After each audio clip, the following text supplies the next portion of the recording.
Be advised, mature content ahead. This podcast is brought to you ad-free thanks to the Legion of Demons at patreon.com/NOTLP. If you like what you hear, there's much more at patreon.com/NOTLP. Join the Legion. That's patreon.com/NOTLP. And now the show. How do you do? Just a word of friendly warning. I think it will thrill you. It may shock you. It might even horrify you. So if any of you feel that you do not care to subject your nerves to such a strain, now is your chance to, well, we've warned you.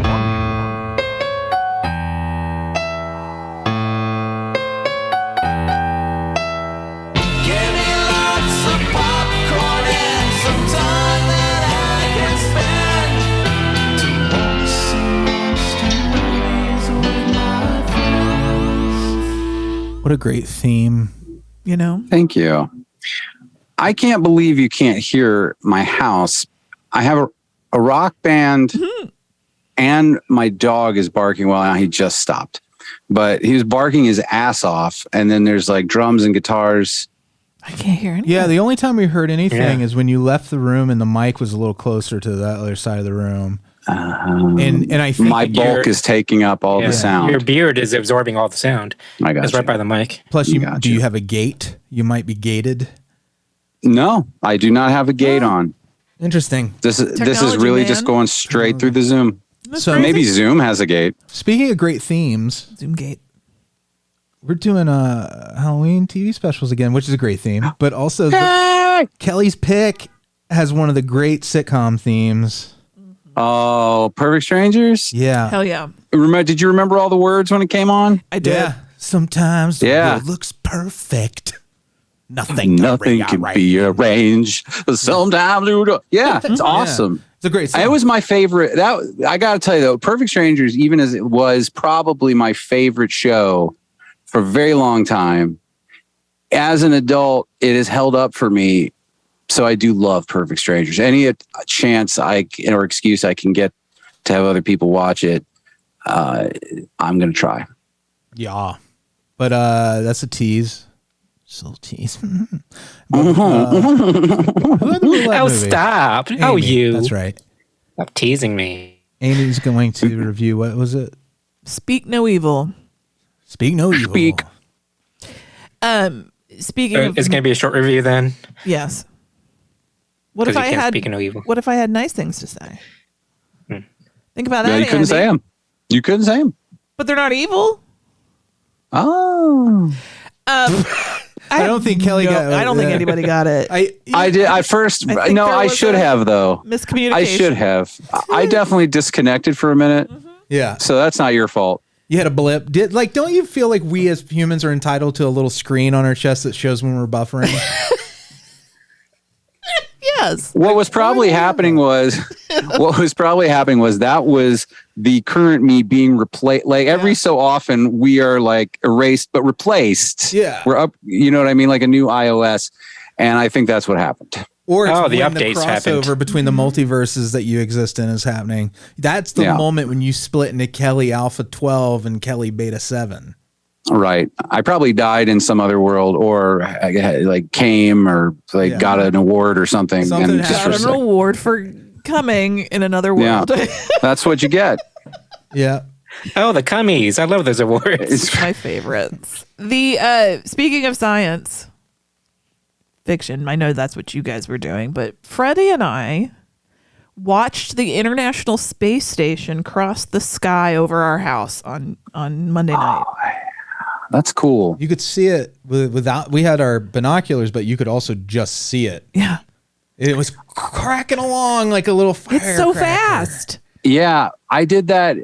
It had to be 8 or 9 years ago. I guess was the last time, maybe, or I don't know. I don't know how often it goes over, but 8 or 9 years ago, it flew over, and we went out on the porch. This was in my old life, but we went out on the porch and watched it. It was pretty fucking cool. Okay, give me an idea of what it looks like. Is it just like a blip? Lights. Yeah, it looks like a plane. Like it's if you didn't know it was a space station. Larger than a star. Yeah. And it looks like a moon. Moves so fast. That's just what the government wants you to believe, Amy. Well, it worked. It just felt awe-inspiring. Listen, I know it's something you could probably see all the time. I just happened to be clued into it. Did you see faces like waving back at you? We did wave. I was like, all right, Freddie, when it's directly over. Amy waved. Here's a sci-fi idea for you, and it's maybe been done. Oh my God. They saw you too. We shot party streamers at them like they were going off on a fucking cruise. You have no idea what that meant to them. You know that? Because no one else does it. Yeah. And they're sad, and then they pass over your little dot, and they see it. God, that would They be see cool. everything, and you have brighten their hearts. Remember like those lasers that kids used to shoot in like planes and down them? Yes. Did you guys do that? No. Did we down airplanes? Did we down the international Never space commercial. station? Yeah. What were you going to say, Kelly? I don't know. Oh, my God. All this time, I'm like, I bet Again, he's got something good. My He's flipping idea. again. Yes. Oh, right. So here's an idea for you, right? So you take the faked moon landing idea or the basis, and like, what if not only was the moon landing, what if there is no space program at all? We've never really made it into space, but where they're covering up extraterrestrial activity, there are no satellites. That's other things out there. And like when they fly the space shuttle, they just kind of like fly it around the world to a secret location, land it. Like it'd be a whole conspiracy movie. This whole thing that you just came up with is very deep and kind of brilliant. But there was a moment when I thought in the beginning, you're about to say, what if the faked moon landing film had a hardcore version? Like somebody got ambitious, like, but what if there's life there? This is how it starts. And like, okay, I guess we'll make a version with life.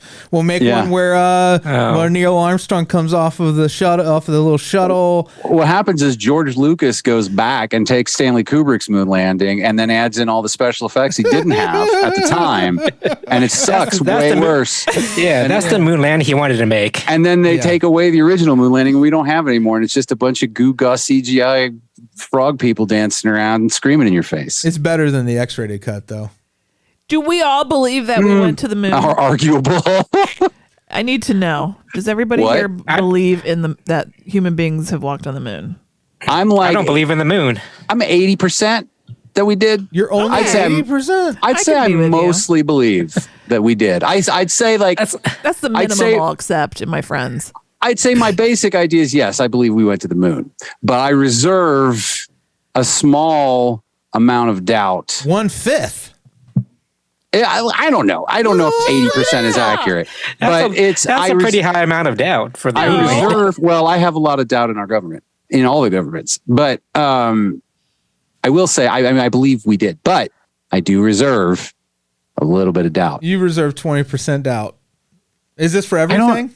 Leave him alone. No, I'm just curious. Like I do the same way, but it's funny the amount. Like when you try to assign a number to something as abstract as doubt or have faith in something. It always boggles my mind when somebody can put a number on that. And with me, I'm like, if I had to put a number on, I'm like, I leave 1% open for all possibilities in the universe. I'm more than 1%. Like I leave 1% open for like the idea that somebody's religion is right. I much more believe that we didn't go to the moon than somebody's religion is right. We'll say. Interesting. I love the spectrum of belief. You should write a study on it. You don't have that feeling about certain things? Because I feel like I'm Kelly. Like I'm 80% that there are ghosts. And I'm 20%. It might be bullshit. I'm probably about this. I probably well, I mean, I feel like I've experienced some stuff, so I'm probably more in the there's something other than what we think, but I certainly don't quantify it. Like I don't know that I necessarily believe there are the spirits of dead human beings who look exactly like the people they were in their old timey clothes that know what we're doing. Anyway, I have ideas. You're like Bill from Kill Bill. Like, I know he didn't quantify that shit. That's right. You know, though, it's like a very deep, it's like an incredibly deep well right there of things to talk about. Yeah. Oh, yeah. Let's all assign percentages. You know, because I feel the whole thing with my life is I'm coasting along and I don't necessarily trust my own judgment enough to make calls on whether ghosts are real or not. So my default is I'm waiting to see one. I don't say, you know what I mean? Like, sure. Like, I'm just like, but then I always wrestle with like, is my rational mind destroying the magical things I'm experiencing? You know? Do you want me to destroy your rational mind? I'm working on it, but you can help it along. Think about it like this, though. So your rational mind is really only a construct of human beings. Do you know what I mean? Right. Everything you think is rational isn't actually rational. Rational isn't a thing because we're all just minerals and chemicals. And to me, literally, like your 1%, I mean, really, when you extrapolate what we are and what is happening physically, it doesn't like. I love the turn that this horror podcast is taking. Like, we do this a lot, though. But so it's good. So anything that's considered rational is only a human metric. Yeah. And we are very small. Like we only know what we know. That's like armadillos probably have metrics too that we can't. We don't understand. What they're measuring. So feel okay about, don't feel like you have to constrain yourself or wrestle. I mean, be open and interested. Kelley. I just. That was a delicious word salad. It's a hard idea to express, but it's really what I think you're saying is perspective creates reality. I would say also, exactly. Just stay curious. Yeah. Stay curious. You make a great politician, Kelley. Yes. Just spouting out words. Thank you. But also, don't make too many real life decisions on things you're not entirely sure on.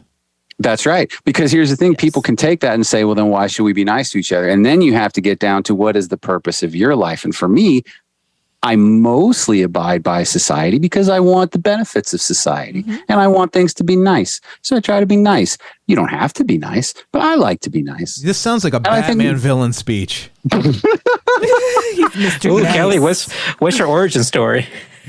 I was horribly bullied in middle school. I thought it was going to be something at Kroger or something.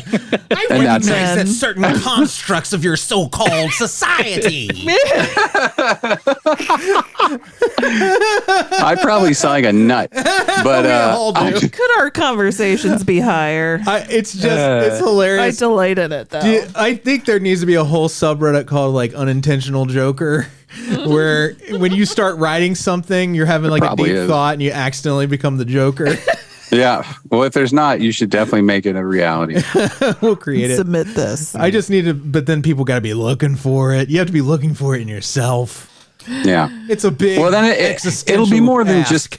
It'll be more than just passages of text, though. You'll see pictures then on the side of the road, signs. Yeah, you know how it works on the internet. It'll evolve an accidental Joker, and then it'll not even mean anything about the Joker 10 years from now, and it'll take over your life too. It'll be like an upper decker instead. Oh my! Yep, it will be. Ugh. They'll be like, and I'll be like, this used to be a quasi sophisticated cultural joke, and they're like, well, now it's about pooping in your friend's toilet tank. Mm-hmm. Now that's something I have conspiracy theories about. Has anybody ever actually done an upper decker? I don't know of any real upper decker.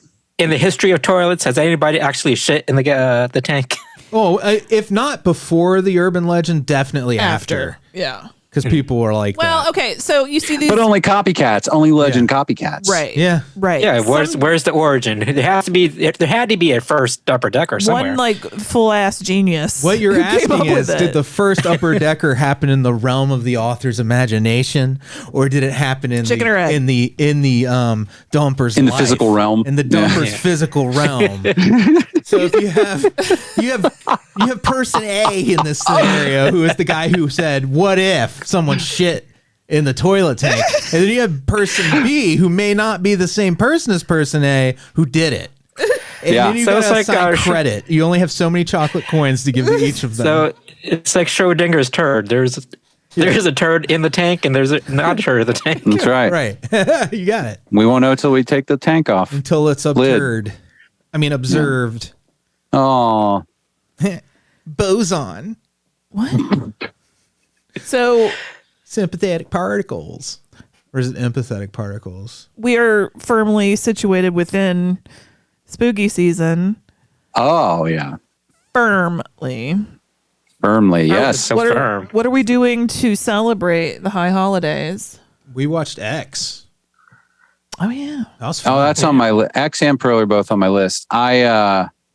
We had our wedding anniversary on Saturday. 4 years. So did Paul too. And Paul and the Murphys, Susan and Sue and Greg. Wow. All our fall lovers. Yeah. And so that's what we did. And then we watched Rebecca. For who? That's a Hitchcock movie. That's spooky. Somebody's kid? Yeah. It's Hitchcock's How is kid. she? And we got Hitchcock's kid. Hey, Rebecca. keep a kid like that entertained. Watching old Hitchcock movies? Oh, old movies, yeah. I've never seen that. It's good. It is a good All one. right. It doesn't feel... Isn't it Rebecca like that Daphne du Maurier or whatever their based name on the is? novel. Is it? It is. It is. Okay. So I can't remember what's that story called? The story it's based on? Rebecca. That's it. Rebecca. So cool. Now that Freddie's sussed all that out. That sounds like a lovely day, Kelley. Did it all click in your mind? Like, it fell into place. Was it like the end of Usual Suspects? It all fell into place. No, it wasn't Titanic. What was that joke? No, it wasn't. It was from Super Troopers, right? I don't remember. Where he kept trying to describe a movie to him, and he's like, "No, it wasn't that." When it's clearly that movie. That's a good gag. It's a good bit, but it happened organically between us. Andy, are you doing the 31 days? I'm trying to. I'm 4 days in, and so far 4 days. Yes. All right. I tend to peter out during the last a third week, but we'll see how far we get. Yeah. What about y'all? Petering out near playground. Yeah, we started off with Silver Bullet, which Amy saw for the first time. How'd you like it? Silver Bullet is great. Silver Bullet is great. It is one of the big three in terms of werewolf movies. Oh yeah, I was gonna say it's my favorite werewolf movie. Freddie. It could American Werewolf in London maybe edges it out just a teeny tiny bit, but it's close, neck and neck. Yeah. It's very close. So the third one is that second Twilight movie. Yeah. Yeah. So Freddie and I had this like philosophical discussion about the ethics of the werewolf, the priest. Yeah. Like, was he truly doing his best to be an ethical werewolf with the unethical constraints his religion put on him? Man, we got into it, dude. The philosophical banter is today. Silver Bullet, actually, when you look at it through, if you view it, the story as Father, I can't remember his name. Father Werewolf. Yeah, Reverend Werewolf. Oh, it's we should have saw it the whole time. You got Uncle Red, you got Marty, and you got Reverend Lowe. Thank you, Reverend Lowe. Lester Lowe. If you look at the whole story through Lowe's perspective, he's just a devout Christian who's living by whatever dogma is programmed into him, and then part of that dogma. Oh, I get it. whatever part of that is anti-suicide overrides because the only solution is to kill himself. It's also a very selfish choice he's making to follow. Yes. So there's a lot wrapped up in this, guys. Yeah, exactly. Because he's really trying to save his soul, which in this case is a selfish thing. So and he's still committing mortal sins. He's damned, man. Dude, you're damned. But from a Christian perspective, that like from his religion's perspective, that doesn't matter. Because he and God wants him to, suicide is like, hey, anything other than that. So is the reasoning, is the logic, the God logic here, is it that you can ask forgiveness for any sin except for suicide because you're no longer living and you can't ask for the forgiveness? Maybe that's the logic behind it. I think the hard suicide line is not necessarily universal to Christian sects. So I think some take it more seriously than others. So I don't know. Yeah. But that's probably something to do with it. Probably. That's probably the Catholic thing to do with it because you have to be able, and that's why abortion's such a big deal too. Right. They weren't baptized. So so for them, I guess that's the thing. Like, you can't, if you kill yourself, you can't be forgiven because you can't ask for forgiveness. So that, I think that like theme's so thick in that movie, really. Yeah. It's a good movie. It's underrated. It's actually a great movie. I had the same thought earlier when I thought about you guys watching it. It is underrated. And what's funny is, Stephen King wrote the screenplay as well as the novella. And I think he really expanded. He did such a great job expanding those 80s movies that he adapted of his own, like Pet Sematary. He did a really great job bringing, I think, those to screen, because he expanded on a lot of, because the novella is mostly about Bernie Wrightson's art and then these kind of vignettes that build a story. And then this, like you said, it's got themes, it's got all kinds of shit that is great not performances. The characters, great are performances, super lovable. Like every character. Gary Busey before you were like WTF. Yeah, really, man. Really I must be really shallow, because all I was thinking about was like, wow, what a cool wheelchair. Well, that's you're supposed to. It is a cool wheelchair. It's like I didn't think about all these. Both of them were cool. Andy Both said versions. he was willing to give up his legs for one. Is Yeah. basically what he hinted at. Yeah. So But he didn't mean it. why don't I see if I can just build you one? Yeah, and you can ride around in it with working I'm not legs. putting it Yeah. out there. I have I'm a not putting it out roller for God, you can so- convert Yeah. that I use, my knee roller. There you go, Kelly. That's what you need while you're convalescing. You need Silver Bullet. I do. Well, I don't get know. around. You should see me scooting around the house on this fucking knee roller. Little flames. But with behind with gas prices, they are the way they are now. Like, no, thank you. I'll just push. I'll just wheel myself. So, Yeah. I wanted to say two fun things coming down. One, I was originally writing a little musical intro for our Halloween specials, but it's evolving into like a novelty Halloween song. His ADD kicked in and we're going elsewhere. Yeah. So I love a novelty Halloween song. Yeah, I thought it was fun. So I'm gonna Very excited. I'll put it out. Play it on a future episode sometime between now and Halloween, and then I'll throw it out there if anybody wants it on the services. But also, Jason was here earlier because we're doing a limited podcast called Freddy versus Jason. Where, That's fun. yeah, Jason Cretton, one of the hosts of Horror Hound Radio, and me are going to go head to head, not in a competitive way, but to talk about a 1-for-1 comparison of the first films in both the Friday the 13th series, where the first time Jason shows up in part 2, and all of the Nightmare on Elm Streets, and like kind of going through them to see like how they were shucking and jiving to kind of compete with each other, or which ones stand as their own movies and all that. But we had a great conversation. We recorded the first one today, and it was a really good time. So That will be on the Patreon, patreon.com/NOTLP. Yep. That's great. Yeah. And your names are Freddy and Jason. Well, you get it? So, that's I mean, what can you happened. believe? What came first, the idea or just the you guys realized you guys have the same first names? Or who What came first, the happened upper decker or the idea? As everything with Jason and me and in the Night of the Comic gang or the Horror Hound Radio gang, like it all comes out of an argument. And it was something about what our favorite horror franchises were. And I said, mine's A Nightmare on Elm Street. And Jason said his was Friday the 13th. And this happened not that long ago where we had this conversation. So predictable. It was. We were like, is that a fucking coincidence, or are we programmed because our names are Freddy and Jason to like one over the other? So that was like, I bet it's not that. Right. It's not. It's definitely not that. Or could it be? Could it be? If you can't trust a moon landing, can you trust your taste in slasher films? I can't. I don't know what's real anymore. But anyways, Patreon, thank you so much for your support there. Yes, thank That you. sounds. Can't wait to hear your series about Freddy versus Jason. It's gonna be My series fun. about Freddy versus It Jason. is, and Your series, Amy's my going to have a series. spin-off. Are you going to have a podcast where you just run around and it's called Chasing Amy? Oh my god. It's like Where in the World is Carmen Sandiego, but with lesbian overtones. Oh my gosh.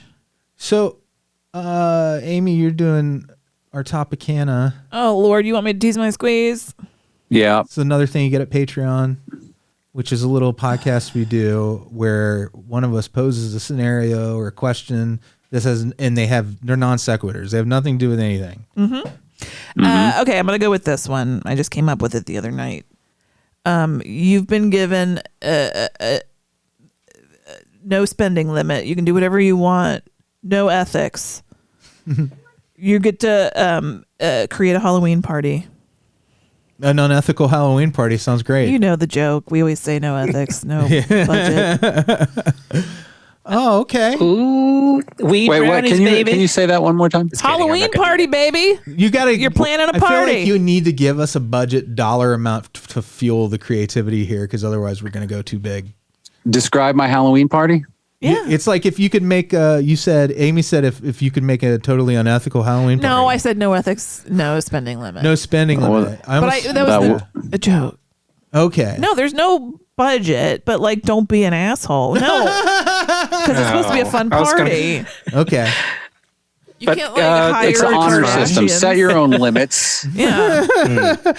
I mean, like I can have a Purge theme party. A what? A Purge theme party. I thought you said pirates at first. I was like, well, you did that on the Disney cruise, Andy. Was it not good enough? All right. So I'm teasing my squeezing. All right, cool. Thank you. Anybody have anything before roulette?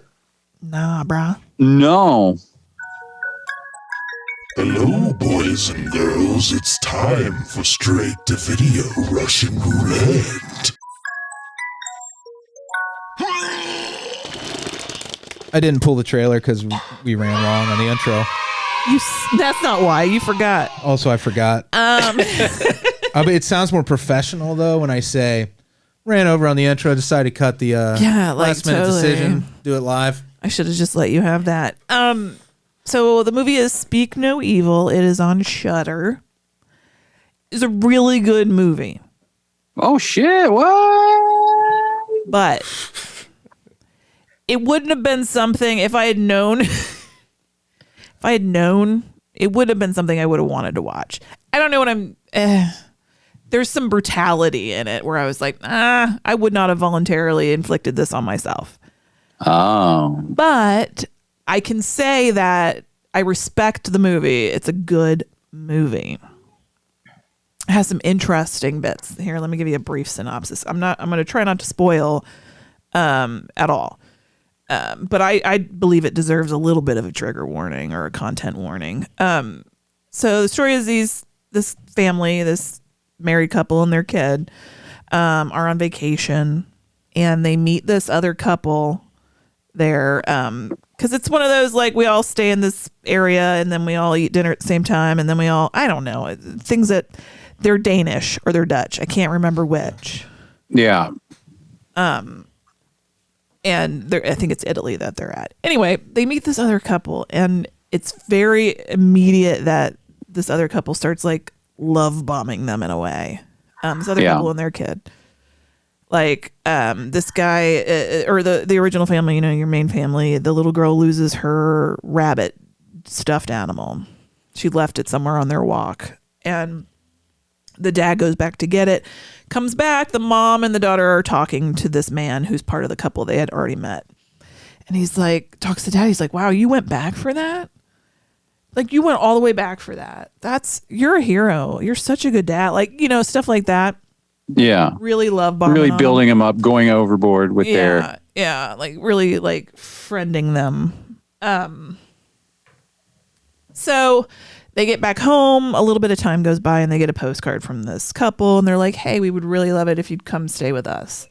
The one couple's Danish, one couple's Dutch. I don't remember which. And they look at the shoes.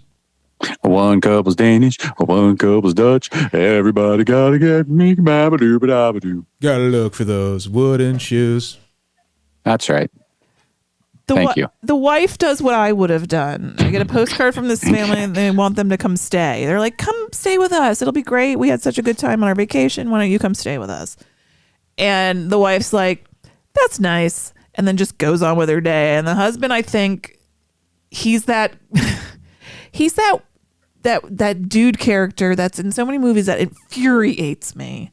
This like man that is clearly like doesn't feel in control of his own life anymore. He's not satisfied with the life that he has, and he's just kind of just like melancholy all the time. And then he gets this little bit of like, this dude thinks I'm a hero for getting my daughter, and I'm gonna force us all to embark on my I have to feel like I'm enough tour, and he fucks everybody over. You know what I mean? Yeah, I do. What an odious character. Right. And they're just in I just can't handle people who are just so passive like that, but miserable. I'm with you.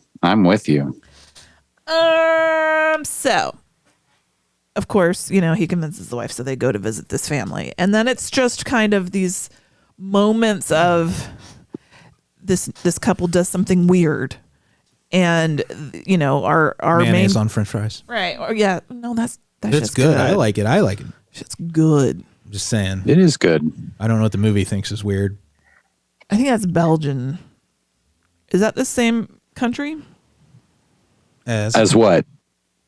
Danish It's the or same Dutch? country as Belgium. No. Belgium is a country. Is The that Netherlands and...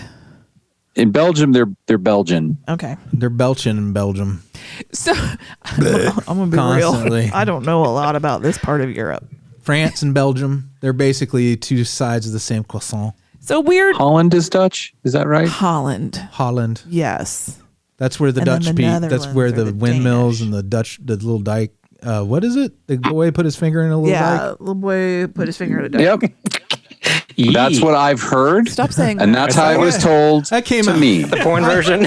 That did sound terrible, and I did That's not. how it mean was that told way. to me. It was the. I can't say the sentence right know. now. I can't. It's a dam. He put it in a dam. Damn. Thank you. So, weird shit's No, it happening. was the dike. That was right. But then the couple keeps kind of like gaslighting them a little. And then there's their own innate politeness that they don't want to rock the boat. And then these things just keep escalating and they keep just kind of going, oh, we don't want to be rude. And, and it just escalates from there until it becomes very tragic. I was going to compare it to a true crime story, I know, but that would give something away. So, would it be a spoiler to describe with the brutality that you were kind of off put by? I mean, just people are being killed in front of you, and it's just very visceral and like lingered on. Ooh, pain. are you watching The Patient, by the way? I'm not. Okay, well. Anyway, it was visceral. I'm excited to see Visceral? that. By the way, Steve Carell. Yeah. Freddie's rubbed his little fingers together. Like, ooh. I love Steve Carell. I guess He's great. I don't need to see, I don't know. There's a certain part of me that was just too much for me. It was like a bridge too far in that moment. This Was kind it of just- ending. Was it just handled in like a realistic manner as Yes. opposed to like horror-ish where it was Yes. like grounded? Like, Yes, like give me brutality. disemboweling and like crazy throat slits, and I'm like whatever. But this manner of death at the end, it was just brutal. The Crazy Throat Slits sounds like a great band name. Yeah, it does. They would definitely be like on Sub Pop. That would be one of the where I'd have like a 7-inch. I'd be like, I have the import, man. I have the import of splatter spaghetti Splatter, matters. splatter. But it does. Splatter, splatter, brain matter. Yeah. The movie does remind you to listen to your gut, pay attention to your own boundaries, respect your own boundaries. And do. if you're feeling uncomfortable, but you can't quite explain why, that's not really, you don't have to explain it to feel it. So go if you want, just. Ooh, this sounds like it's going to be too much for a lot of people. It made me feel uncomfortable. I'm not going to lie. Yeah. It sounds But it was really good. It though. was really That's good. good. It was really well done. It did what it was supposed to do. I just didn't want to feel that way. All right. That's sometimes what's cool about these roulette. Like they surprise you when they have something to say, and you're like, I never would have watched that if the show didn't bring it to me. Right. I would never have watched almost anything if it wasn't for the show. Yeah. At this Stare point at in the my wall. life, that's probably true too. All right, my little babies. That is my review of Speak No Evil. I'm going to tell you what the movie is for next week. Andy, remind me who this come from? oh, and I mean, it's this is from our friend Blayne Yogurt. Blayne Yogurt. Oh, It's on Prime. It's called Horror in the High Desert. In 2017, an experienced outdoor enthusiast vanished into the Nevada wilderness. For the first time, friends and loved ones recall the events leading up to his vanishing and share the grisly evidence that revealed his horrifying fate. Ooh, that sounds fun. that does sound fun. I'm gonna start calling him Blayne Fruit on the Bottom or Fruit on the Bottom Blayne. All right, let's see who's going to watch that movie. I always hated that. It was just too much work. Oh, I love Fruit on the Bomb. It's the only way good. I can't deal with that Yoplait stuff, man. Unless it's whipped. I'm on Fruit on the Bottom too. No, I like Yoplait, but the opening is too small, and your spoon gets stuck. I'll make a click clack sound since I had this phone silent. Click clack clack clack clack clack clack clack clack clack clack clack clack clack. Andy, you have been selected. Oh shit! Oh, I've noticed something. Me and Amy have been going back and forth for the last 3 months. Yeah, so it's weird, huh? Mm-hmm. Fine with me. Although whenever Amy gets them, I gotta watch kind of. No, you were asleep. I slept through this one, because I didn't even know you watched it. I know. I got up at a normal hour. Yeah. Mm-hmm. A normal hour. That's what time Garfield's cat brother wakes up. Oh. Yeah, or whatever that was. An adorable hour. Yeah. Are we moving on? Don't be ridiculous, Amy. Don't be ridiculous. Halloween brings out the eerie truth about Balky. Planet Mepos discovered behind Pluto? Planet Mepos? Tacosin. Perfect Strangers. Then Full House keeps on swinging. Full House is going to keep swinging, man. They're swinging on Full House now? That's what it was all about, baby. Yeah. You didn't know? You didn't know? All right, Kelley, this was your selection. Yes. Perfect Strangers. Oh my God. Now, caveat. Oh my God. Oh, oh my God. It was so good. Caveat. Now, as I said earlier, I love Perfect Strangers. It holds up for me. This is a good one, but it's not like a great one. Like this is a fun Halloween special. It's fun and funny. But if you're like, that was fine. But you could they're way funnier episodes. But this is fun. Larry, you get Larry and Balky. We all agree with you. We all had fun. It's okay. Yeah, no, I know. I'm just like, you got Larry and they work at the Chronicle, which is the newspaper at this point in the show. And he's going to watch a bunch of horror movies for Halloween. Larry loves horror movies. He loves them, and he wants everybody to do it with him. Mm-hmm. And Jennifer and Marianne, they're out. Yeah. Right after a few. Balky's like, don't be ridiculous. I'm out. Yeah. And then Larry has a dream, right? Yeah. And he wakes up and he dreams that Balky, and he falls asleep during Body Snatchers. Yeah. And wakes up and thinks that Balky, the pod in the closet, is a hilarious moment for me. Yeah. Yes. Anyway, it's a typical kind of, this is a slapstick show. So like a lot of it is just, it's deliberately over the top and physical. That is what I love about this. It's in a normal sort of sitcom-y setting, but it like really ups the comedy duo physicality. Yeah. Well, that's more, me and Amy were looking at one of the creators of Mork and Mindy. Yes. It makes sense because they did a lot of those same things, stuff that you wouldn't normally do on a 4-camera show like that. And it's stuff you would usually see on something like Community or some other show that had a big budget. That makes a lot of sense because in a way, Mork and Mindy is it's a very similar kind of idea, really. But can I just say that, like you said, this was a typical episode for them because it's a Halloween episode, so they're going to go bigger. Yeah.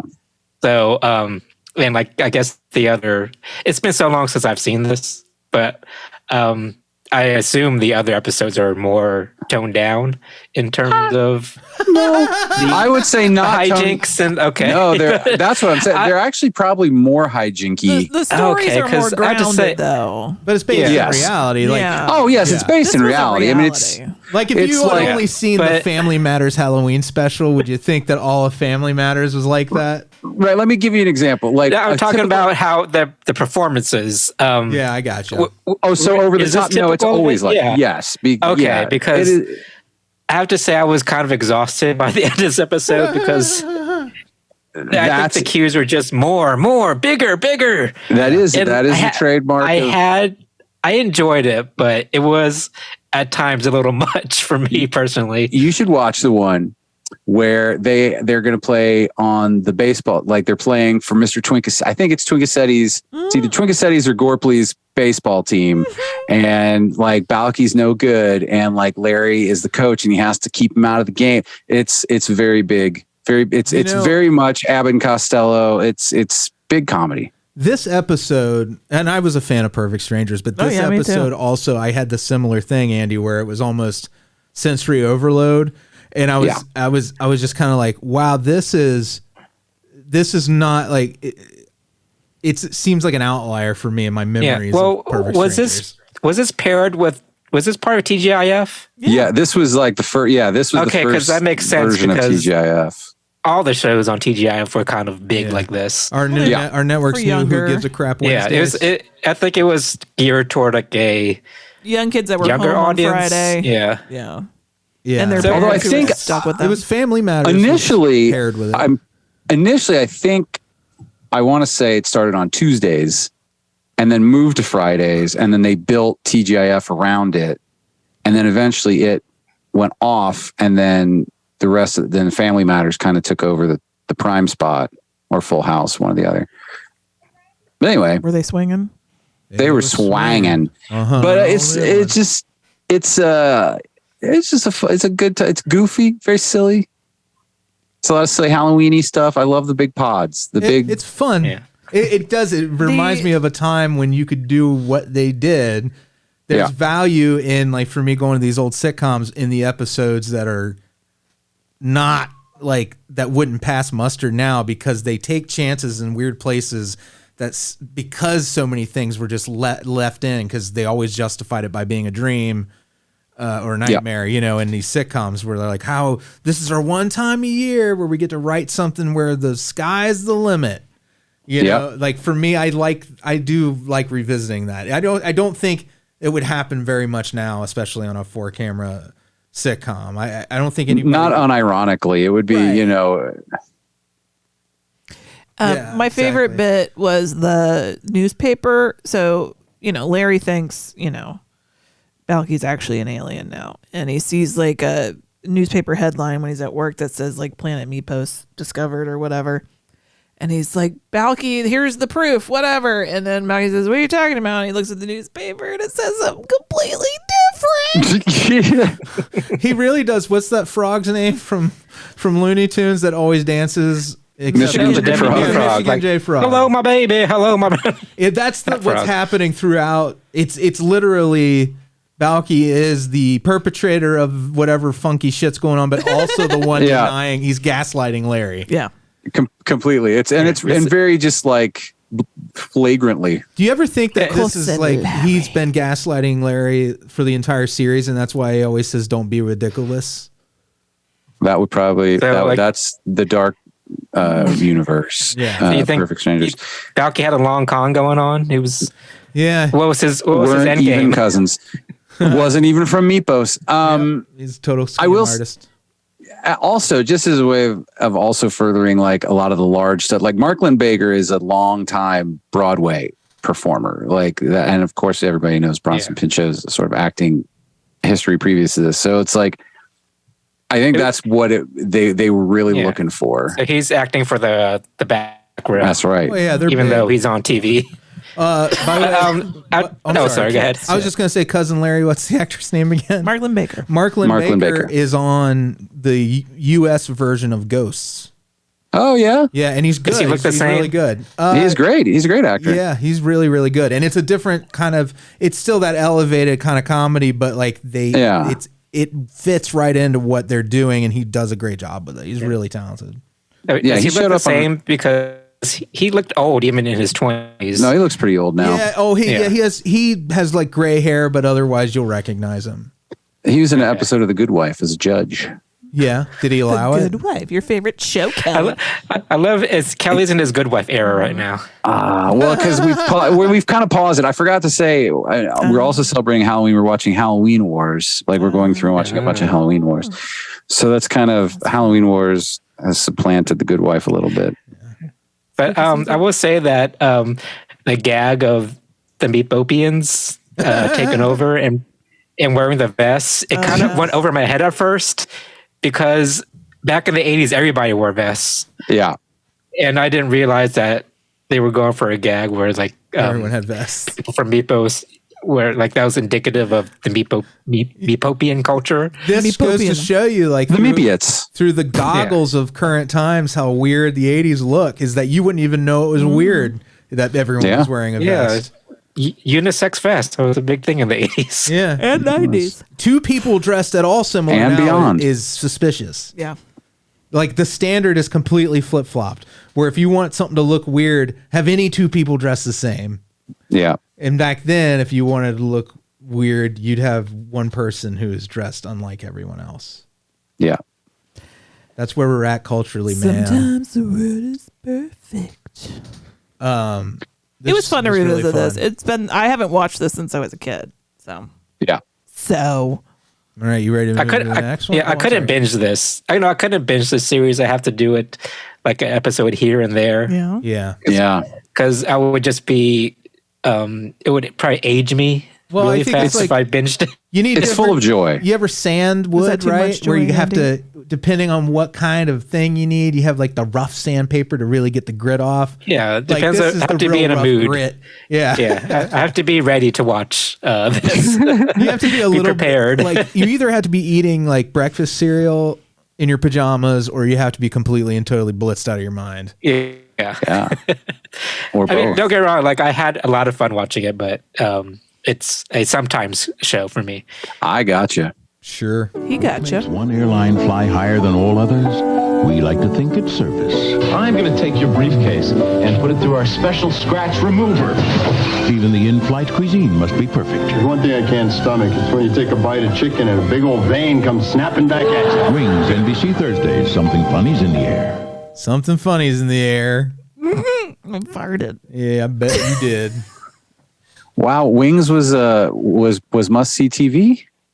Guess so. Yeah, I guess. Wow. It went up for like 8 seasons. No, I know. I didn't realize it was a Thursday night. Holy shit, NBC.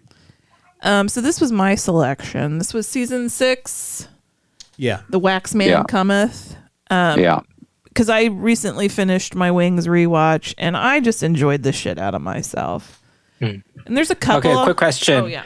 Are you Team Steve Daly or Team Steve? I don't know who's Tim Daly. Tim Daly or Steven Weber. In this case, am I Team Brian Hackett or Joe Hackett? And I was always a Joe Hackett person. So really? I related to being neurotic. Anyway. I see it. Anyway, there are a couple Halloween episodes that they did. This was probably the least fun one. Not sure why I picked it. Lowell is it wasn't even Halloween-y? Well, kinda. It was from Halloween. It was their episode that aired right near Halloween. It did air near Halloween, and it had a wax museum, which is kind of spooky. Yeah, I think wax museums are it's scary. like when you go to a bar and they just touch a lemon to the outside of the glass. Like one of these high-end cocktail places. It was Halloween kissed. I mean, it was close. Okay, all right, whatever. I can do what I want. It's true. You should. No, Absolutely. I enjoyed the episode, but it was Halloween in name only. It was adjacent. So the premise is that Lowell is reaching a weird birthday, and in his family, that's when you get $25,000.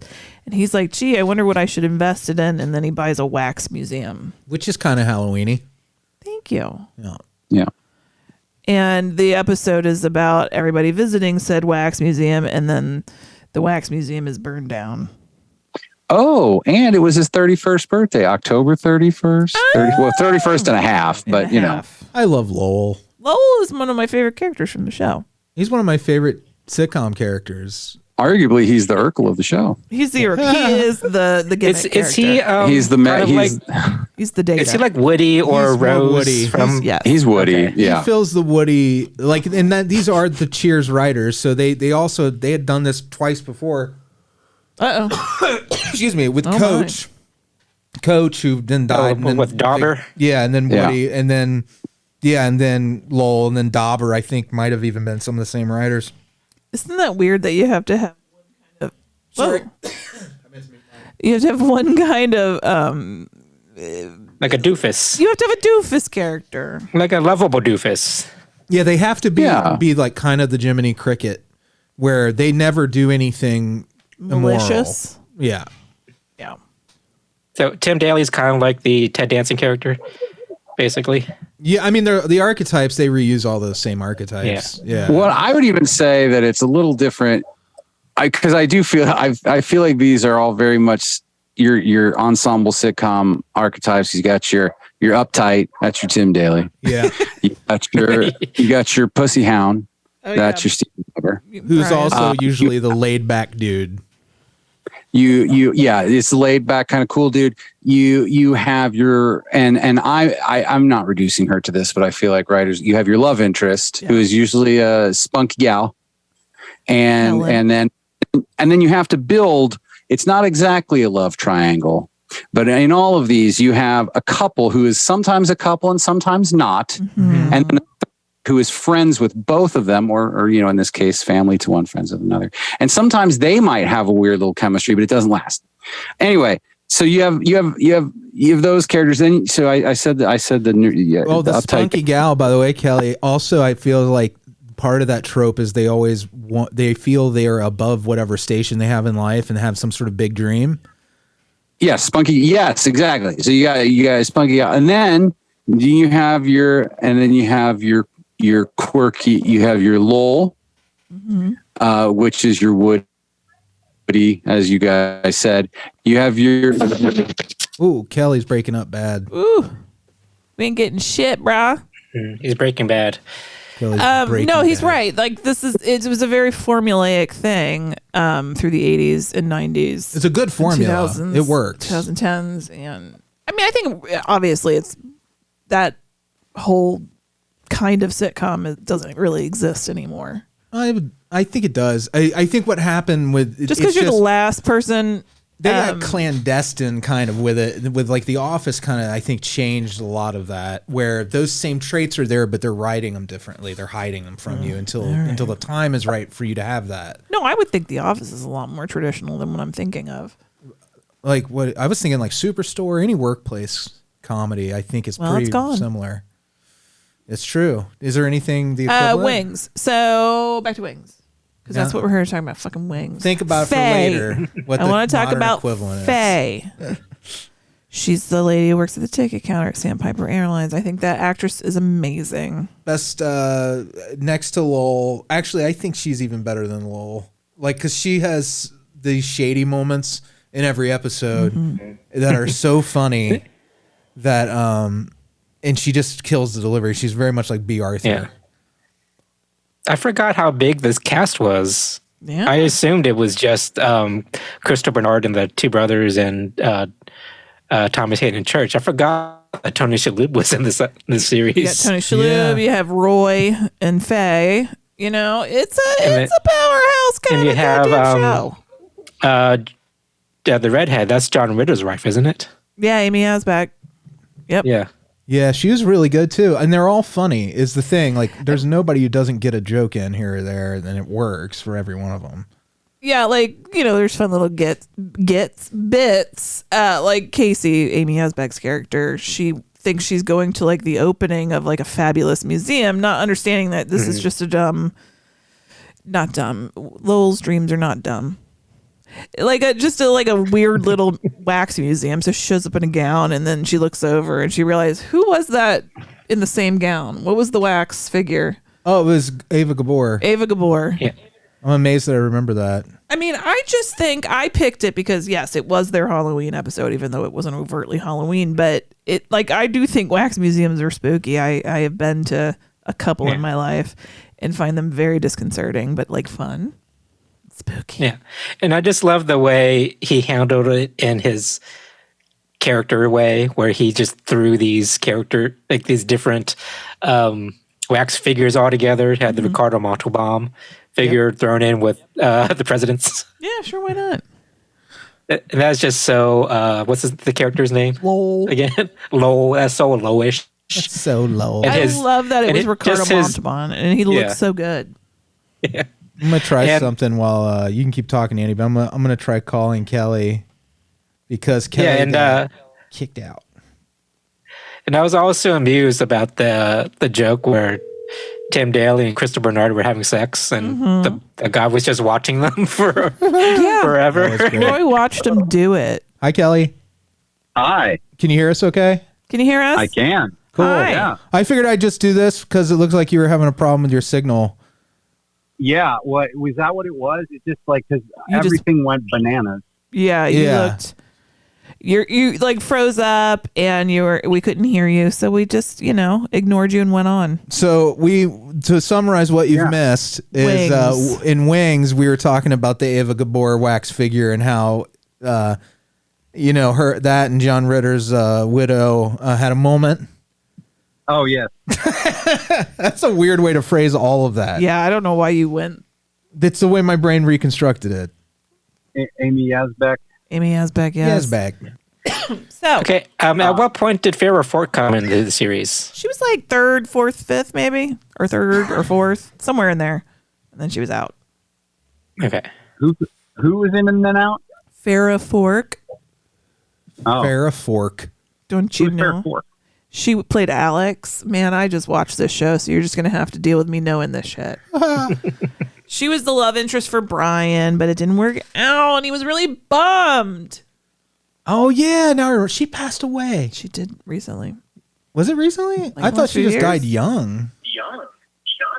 Echo. Oh, Kelley, I guess, is back on the other. No. Channel. Oh no. Something weird's happening. Well, I'm gonna mute. Hey, listener, you having fun? I'm trying to leave. Trying to get out of Zoom. You're out. And you're out of Zoom. Yeah, it wouldn't even. I don't know what's happening. This is a new computer, so I don't know. It's having a time. Mr. New Computer. Well, Kelley, we were gonna move on to its Reno. Oh, Reno 911. That's fine. Yeah, let's move on to Reno. I can talk like this. All right. Okay, so Hey, TT. What's going on? What's the matter now, TT? Slow your roll, lady. All right. Halloween ain't no joke. Halloween ain't no joke. I lost you again for a second. Oh, I'm sorry. Oh, that was probably when the audio was playing. But like Niecy Nash's character, in the Reno 911 Halloween episode, right? Season 1. Season 1. That's what you heard there. That character's probably something I don't know that she would do that anymore. I love the swinging titties. What? The character with the big swinging titties, who tackles Jonesy pretty much. What? So I picked Reno 911 this episode because I also recently completed a Reno 911 rewatch because I like to go back to old things and try them again. Yeah, it's good. I know, Good thing right? to do. It really reinforces things for me.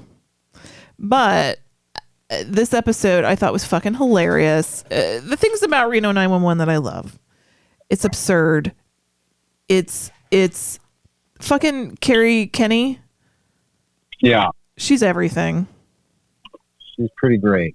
That little snippet of the installation is free.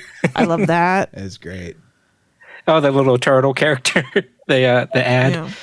But you know what's funny? Like recently I watched Super Troopers for the first time, and what I thought Super Troopers maintain that Reno 911 doesn't is Super Troopers doesn't come off really mean, and Reno 911 does. But I still enjoy it.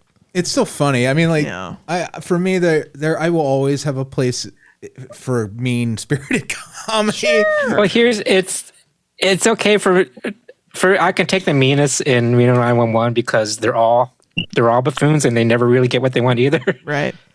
So it's very like It's Always Sunny. I can take the meanness in that because because they don't realize how awful they are too. So and they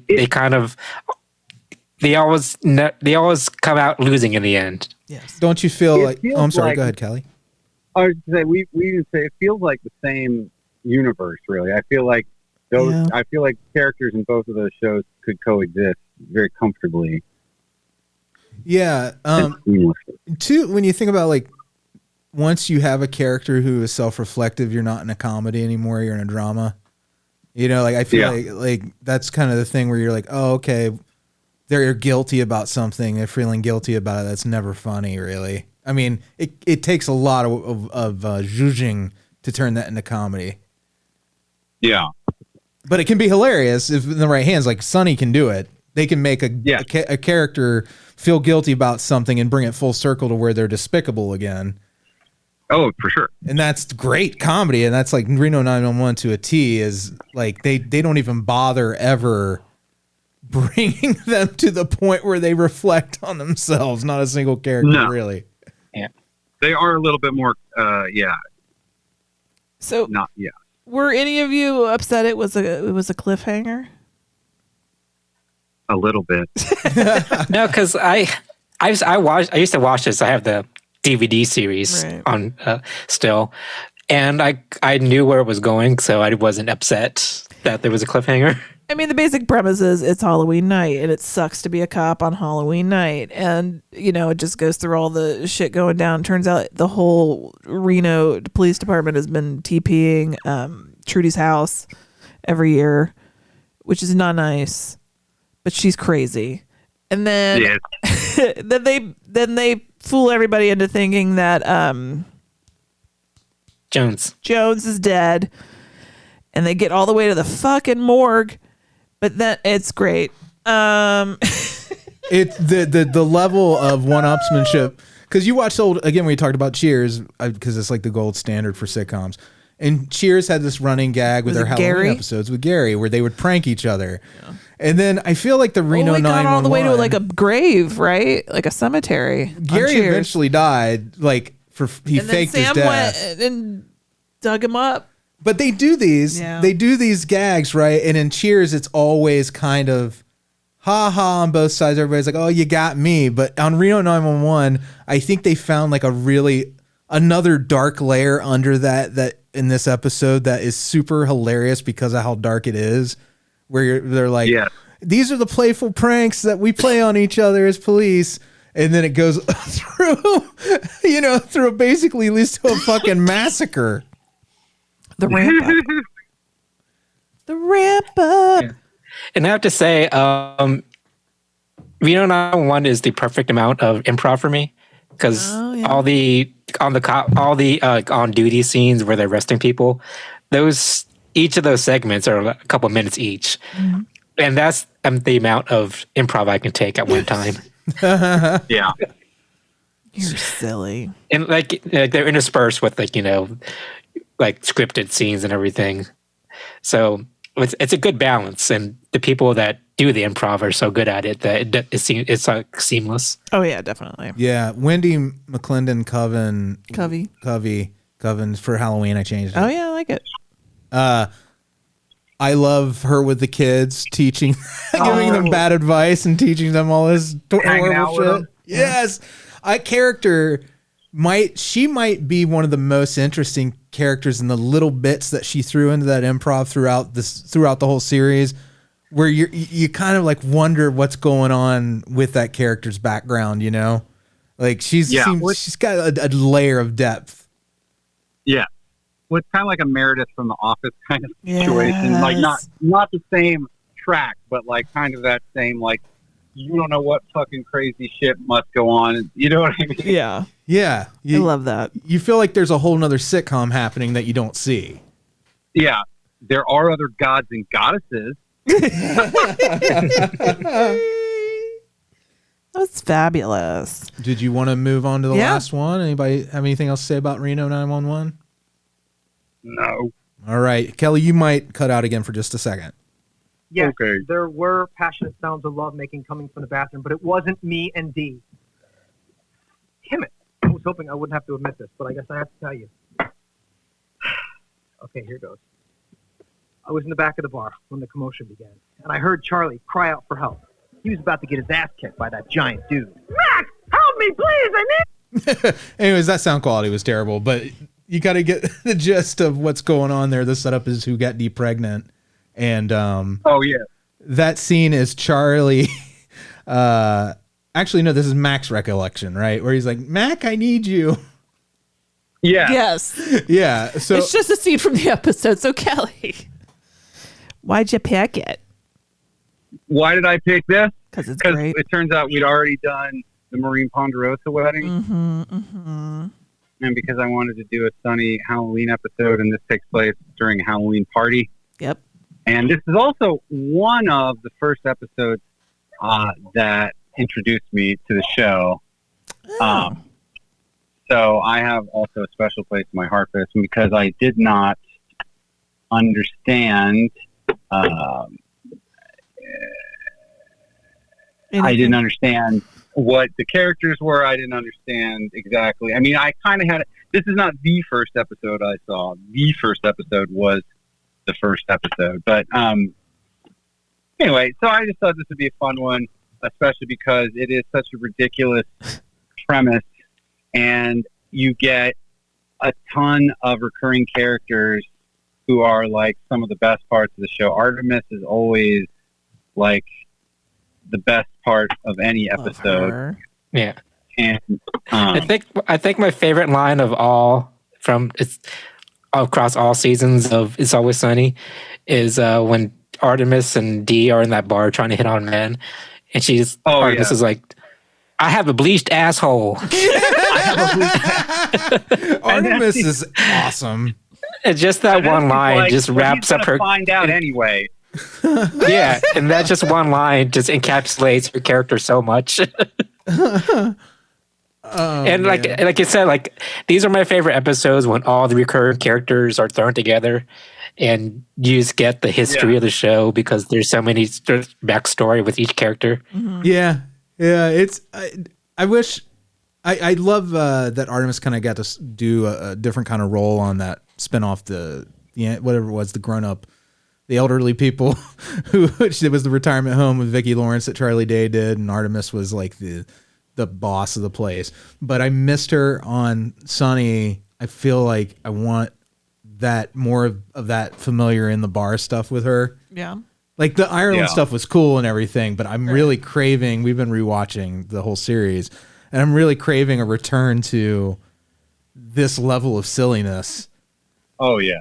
It's so great. And grossness. Just the goofy shit, just trying to make each other, it's obvious, like the moments that I got, they want to do deeper things and they've been doing it successfully and it's really awesome. But like watching this episode really highlights the best parts, I think, of the whole series. What is it that Mac said about Dee that made me laugh so fucking hard? Was it even this episode? Because we've been rewatching. We were just watching a different episode. It was a different episode where he says, Dee is a filthy slut. Is a fucking slut. And the way he said it was so fucking funny. That's a different episode. Awesome. Sorry. I'm getting them confused. Who got Dee pregnant? They finally noticed she's pregnant, even though she's clearly like 6 months along. That might have been this episode, actually. I don't remember. Anyways, it was hilarious, even if it wasn't this episode. And it's just everybody's recollections of the night that they think it would have happened.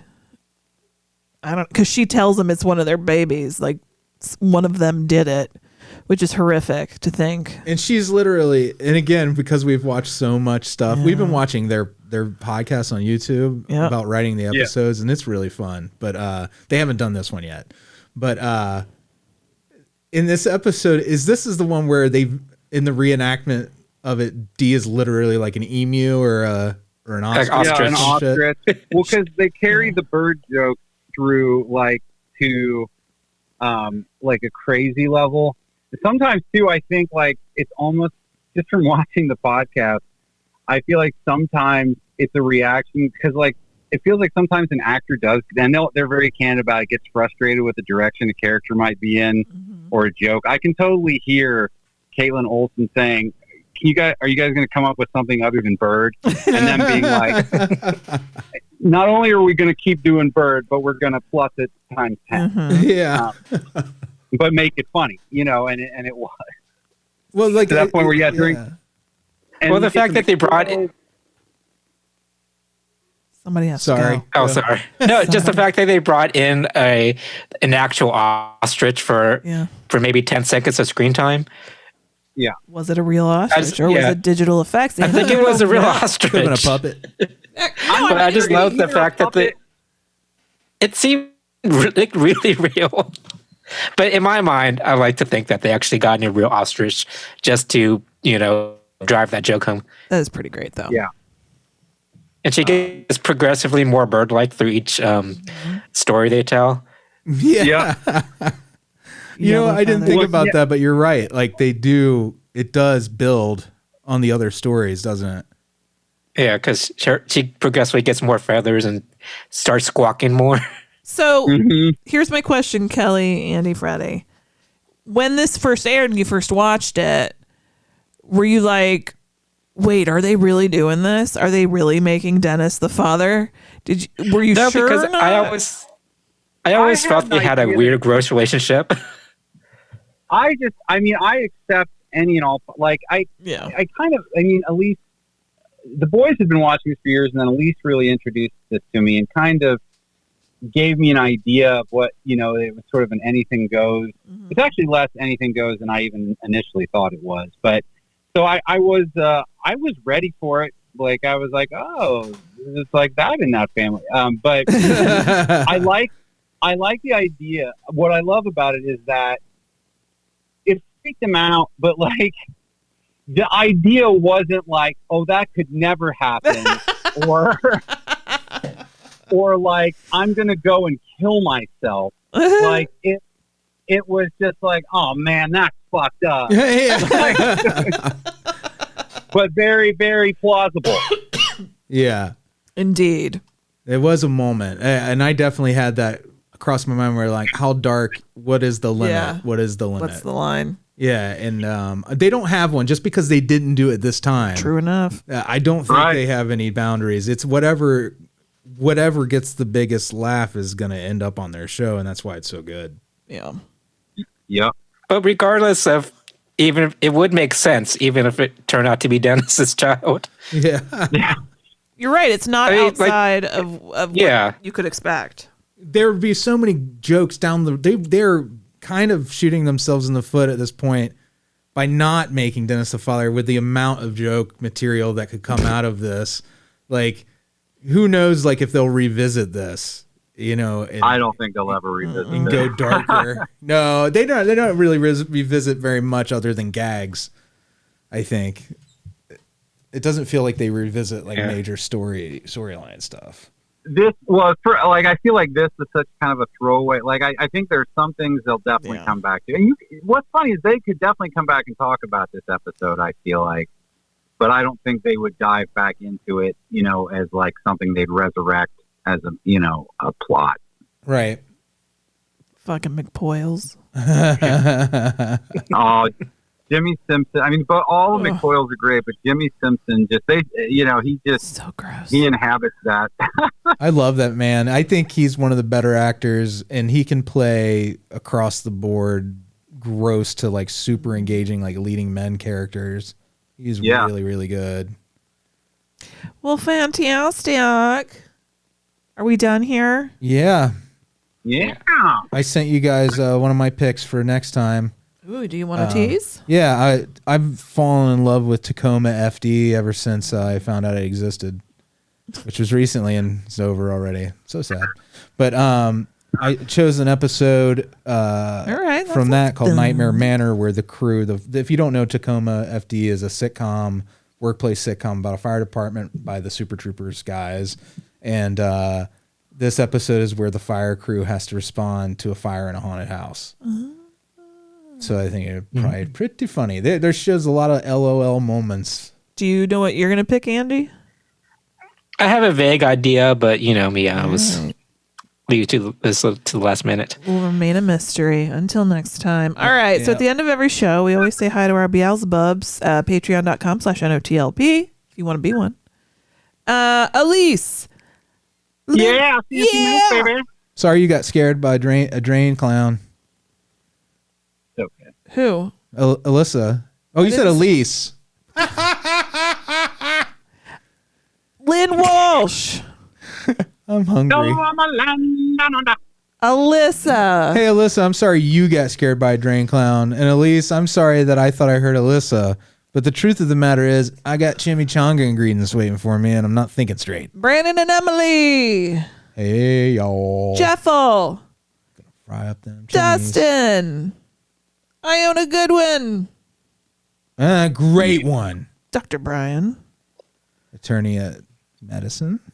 Bill, a.k.a. Jerk Bitch Bout. Bill Farner. Blake. Blayne Yogurt. Looking forward to hearing about fruit your on movie. the bottom, Blayne. Fruit on the bottom, Blayne. Sorry. Joe, a.k.a. Jordache Jeans. Paul. Happy anniversary to you as well. We already said that, but I'm doing it again. Jeremy, Cassie, and Gamora. Ernie. Dave Siebert. What are you looking at me that way for, Freddie? Oh, I was just thinking about food. Michael Burns. You look like a roasted turkey with like those little paper cuffs on his legs. I'm sorry. If I put a bib on, I start sharpening this knife. Don't panic. Monica, thank you so much for listening. It's spooky season. We're going to talk about Halloween TV specials. It's going to be so cozy. Yeah, we and fun. are. Woo! Thanks, guys. Good night. Everybody. Good night. Bye.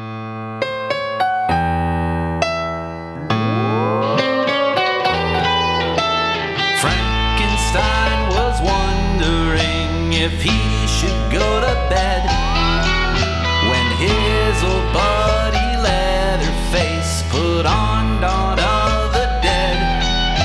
And Igor made the nachos in a severed human head, and they enjoy the movie with their friends.